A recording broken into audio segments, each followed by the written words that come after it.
ઝઘડિયા તાલુકામાં 8 જ કલાકમાં 4 ઇંચથી વધુ ખાબકેલા ધોધમાર વરસાદના કારણે નીચાણવાળા વિસ્તારોમાં જળમગ્ન બન્યા છે।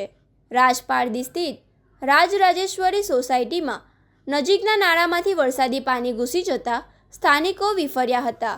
વર્ષો જૂની આ સમસ્યાથી કંટાળેલા રહીશોએ આખરે સ્ટેચ્યુ ઓફ યુનિટીને જોડતા સ્ટેટ હાઈવે પર બેસી જઈ રસ્તા રોકો આંદોલન ચલાવ્યું હતું, જેને પગલે તંત્રમાં ભારે દોડધામ મચી ગઈ હતી।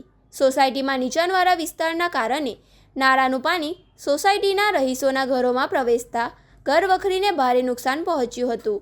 આ ઉપરાંત પાર્ક કરેલા વાહનોના એન્જિનમાં પણ પાણી ભરાઈ ગયા હતા। સ્થાનિકોના જણાવ્યા મુજબ દર ચોમાસે નાના બાળકો સાથે ભયના ઓઠાર હેઠળ રાત વિતાવવી પડે છે। વારંવાર તંત્રને લેખિત અને મૌખિક રજૂઆતો કરવા છતાં કોઈ ઉકેલ ન આવતા આખરે ચક્કાજામ કરવાનો વારો આવ્યો છે। આંદોલનને પગલે માર્ગ પર વાહનોની લાંબી કતારો ખડકાઈ ગઈ હતી। બનાવની જાણ થતાં જ રાજપારડી પોલીસ સ્ટેશનના પીઆઈ દેસાઈ કાફલા સાથે ઘટના સ્થળે દોડી આવ્યા હતા અને આ સાથે જિલ્લા પંચાયત પ્રમુખ ડિમ્પલબેન રાજ અને ભાજપ અગ્રણી વિક્રમસિંહ રાજ પણ સ્થળ પર પહોંચી રહીશોની રજૂઆતો સાંભળી હતી। સ્થાનિક તંત્ર અને રાજકીય આગેવાનોએ વરસાદી પાણીની નિકાલની સમસ્યાનો ટૂંક જ સમયમાં કાયમી નિકાલ કરવાની ખાતરી આપી હતી। ત્યારબાદ રહીશોએ રસ્તો ખુલ્લો કર્યો હતો।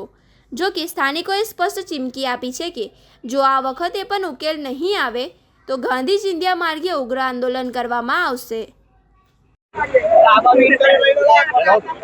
આજરોજ રાજપારડી રાજરાજેશ્વરી સોસાયટી ખાતે વધુ વરસાદ પડવાથી આ સોસાયટીમાં ઘણા બધા ઘરોમાં પાણી ભરાઈ ગયું, તેમજ ઘણા લોકોને નુકસાન થયું છે।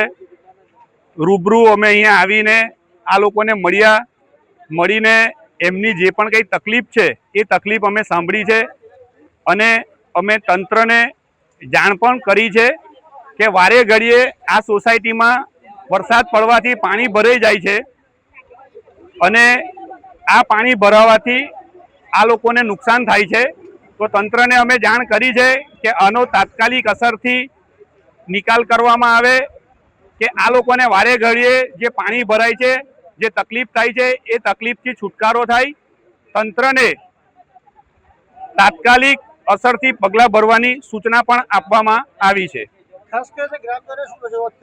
ગ્રામજનોની રજૂઆત એવી છે કે અહીંયા વારે ઘડીએ વરસાદ પડે છે અને બાજુમાં એક ખાડી છે, જે ખાડી સાંકડી છે ને એમાં આજુબાજુમાં આવેલા સિલિકા પ્લાન્ટોનું પાણી પણ અહીંયા છૂટે છે અને વધુ વરસાદના કારણે આ બધું પાણી મિક્સ થવાથી એમના ઘરોમાં પાણી ભરાય છે।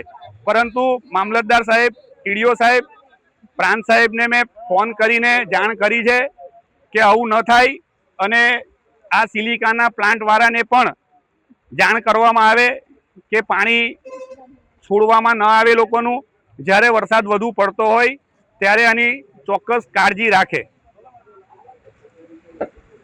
આ સમસ્યા છે દર ચોમાસે પાણી ફૂલ ભરાઈ જાય, કોઈ જોવા નહીં આવતું, વિડીયો બી ઉતારી જાય છે લોકો, પછી જોવા કોઈ આવતા નથી। બરાબર, કેટલા વર્ષથી સમસ્યા છે આ લગભગ 20 થી 25 કે 35 વર્ષથી આ હું તો જો કે 14 વર્ષથી આવી રહું છું, પણ આ મિનિમમ 35 વર્ષથી આ પ્રોબ્લેમ છે પાણીનો। ને દર વચ્ચે અરજી આપે આનો કોઈ નિકાલ થયો નહીં? અમે અરજી બી આપીએ છે કે અમારા અહીંયા એ પહેલા એવું નહીં કે અમે ચોમાસામાં ઉનાળો શરૂઆત થતા જ અમે અરજી આપીએ છીએ કે ચોમાસું આગળ આવે છે, અમારે પાણીનો કોઈ નિકાલ કરો, પણ કોઈ કશું થતું નહીં। થશે, બધા હાથ જ કરી દે, ખાલી આવે જોઈ જાય બધું થશે। 5 મિનિટ જીસીબી લાવીને અમને બધું બતાવી જશે કે કર્યું, પછી કઈ નહીં, એનો કોઈ મતલબ નહીં। हमारी मांगे पूरी करो।